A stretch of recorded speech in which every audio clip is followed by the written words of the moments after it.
You know how many times people say things like, close your eyes, visualize with me. It's 5 years from now, 10 years from now, 20 years from now.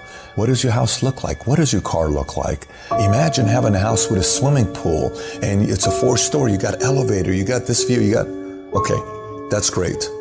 But how about we do it in a different way? Close your eyes, go 20 years from now, and you don't do nothing. You stay the same as you are today. How many divorces you got? What happened to your family? How about the people that said you're gonna quit and they say, I told you so? Every single time you have to appease to their opinion becoming factual because you gave up on your dreams.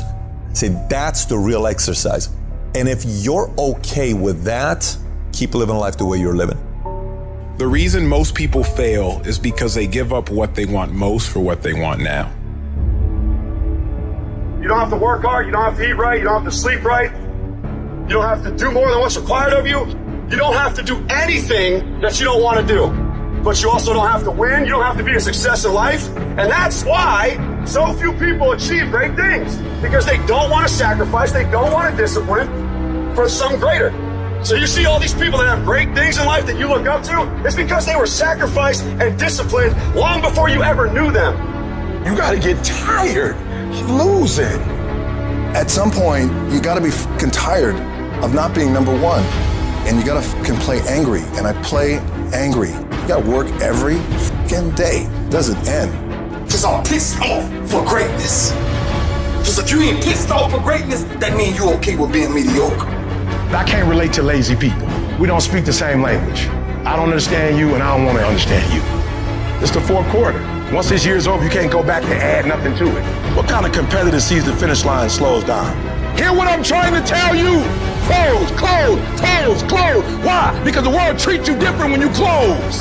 The world treats you different when you can finish, where much is given, much is required, but you gonna get the rewards. Rewards come after you work, not before. The only place where success comes before work is in the dictionary. You look for excuses. Look for solutions. That's what winners do.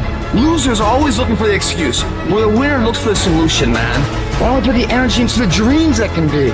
The reason why you're doing that, if you are, you're not working hard enough, you're not studying hard enough, you're not burning the midnight oil every night, which prevents you from staying awake in the midnight hours later in life wondering what it could have been.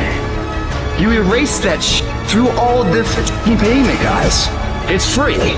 You don't need to shoot up for it, you don't need to snore it, you sweat for it. And then when you leave here, it's an abdominal will, it's been nurtured. You don't think about second place.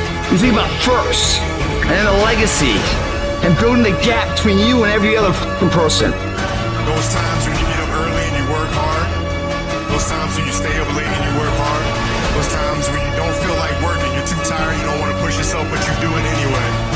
That is actually the dream. It's not the destination, it's the journey. The top of one mountain is the bottom of the next, so keep climbing. Everybody's living off the hope factor. They hope the water's never cold. They hope the weather's f***ing good. I don't live off that hope shit. I wish the water's cold. I wish the f***ing rain. When the end is unknown and the distance is unknown, that's when you know who the f*** you are.